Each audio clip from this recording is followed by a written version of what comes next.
Nagbabalik po Talakayan with Igan. Kasama pa rin si Ilocos Norte Representative Rodolfo Fariñas, ang Deputy Lead Prosecutor po. At sa panig ng depensa, nasa linya po ngayon ng telepono si Atty. Eduardo de Los Angeles. Attorney, good morning po uli. Good morning, Arnold. Apo. Doon po sa mga naging paliwanag po ngayon, no, na parang nasummarize po yung naging opening arguments kahapon. Ano po ang sagot ng depensa doon sa mga medyo masakit po yung termino, no? Palusot daw po ni Chief Justice Corona. Walang palusot dyan. Ang nagpapalusot ang prosecution. Kung matatandaan mo, ang unang charge nila ay failure to disclose ang SALN to the public. Yan ang Article 2. Nung napalabas na si Chief Justice ay nagfa-file siya taon-taon ng SALN. Pero hindi naman mailabas dahil sa merong mga regulasyon ang Korte Suprema.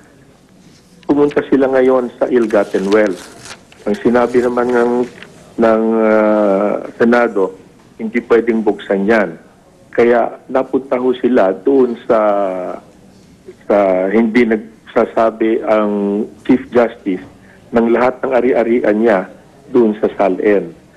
Pero kung papakinggan ninyo kahapon, inipilit pa rin nila yung supposed na ill-gotten wealth. Wala ho yan.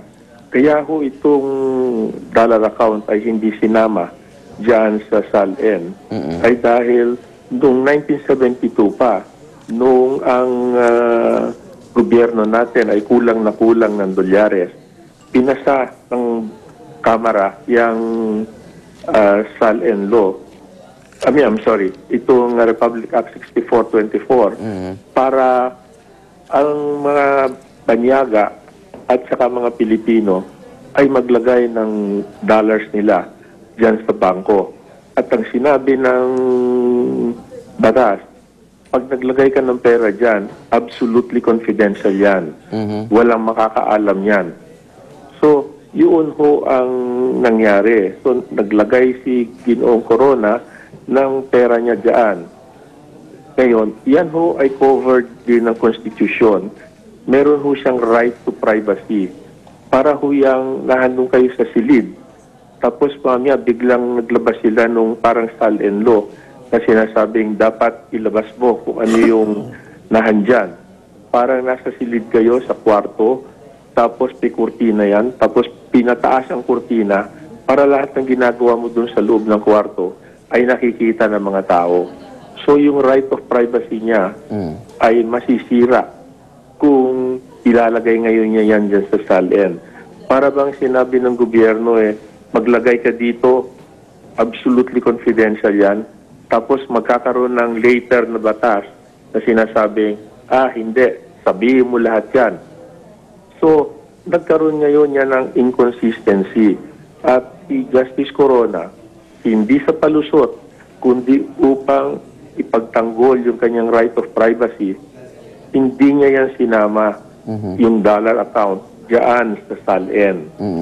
Yan ho ang issue ngayon. Ngayon, ang dapat husgahan, ito ho bang hindi pagsama diyan sa SALN ay impeachable offense.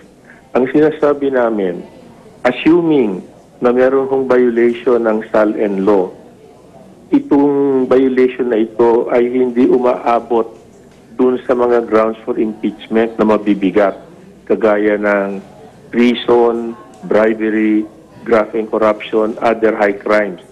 Dahil ang penalty ho nitong violation ng SALN law ay hindi ho lalagpas ng 5 years.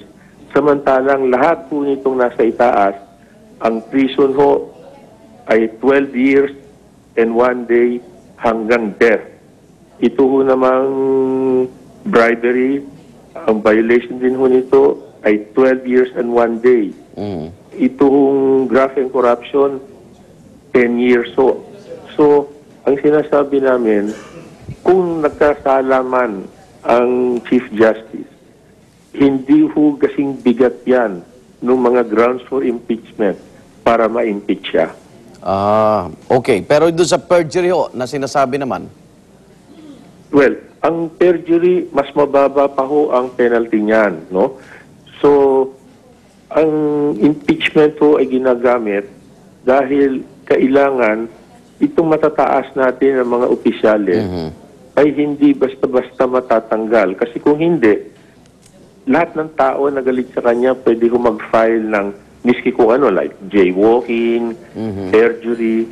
Yan po ba ay makakasira doon sa kanyang gagawin? Opo. Attorney, nakausap niyo na po ba si Chief Justice?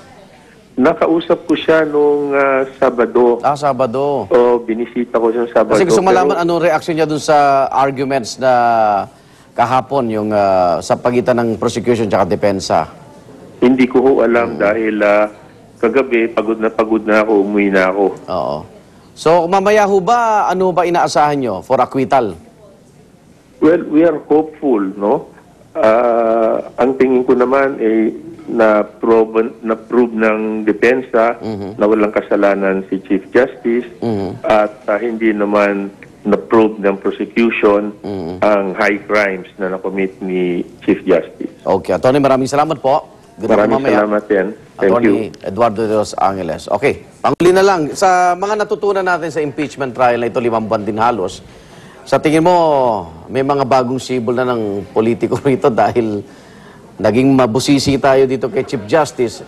Ang reaksyon ng publiko, yung mga nag-aakusa daw, hindi naman kasing linis, no, ng punong maestrado. So, paano nagre-react dito? Ikaw, bilang matagal na rin po sa politics, Congressman. Magandang proseso ito dahil kami rin, na kunyari naglilinis-linisan, na madumi rin, dapat maglinis-linis na rin kami dahil nakakahiya nga Diretso, naman kami. Nakakahiya nga naman kami. Kaya ngayon, kailangan talaga, itataas naman namin yung moralidad Yung namin. antas, Kami rin, maski sa Senado, pagka inakusa namin ito at tinanggal namin ito, obligado naman kami na mag-level up naman kami sa aming moralidad at saka sa aming transparency. Okay, after ni Chief Justice, di ba may nakapending kang impeachment sa iba pang maestrado? Meron sa Committee on Justice pero Hindi mo natutuloy?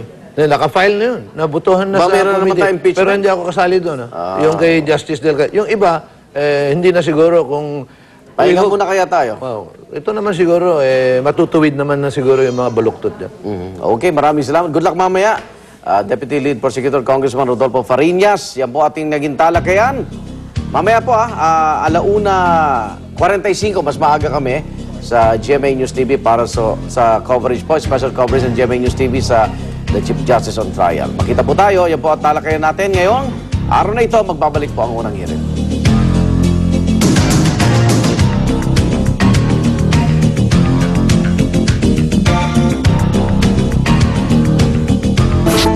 Shop for back to school at SM Stationery.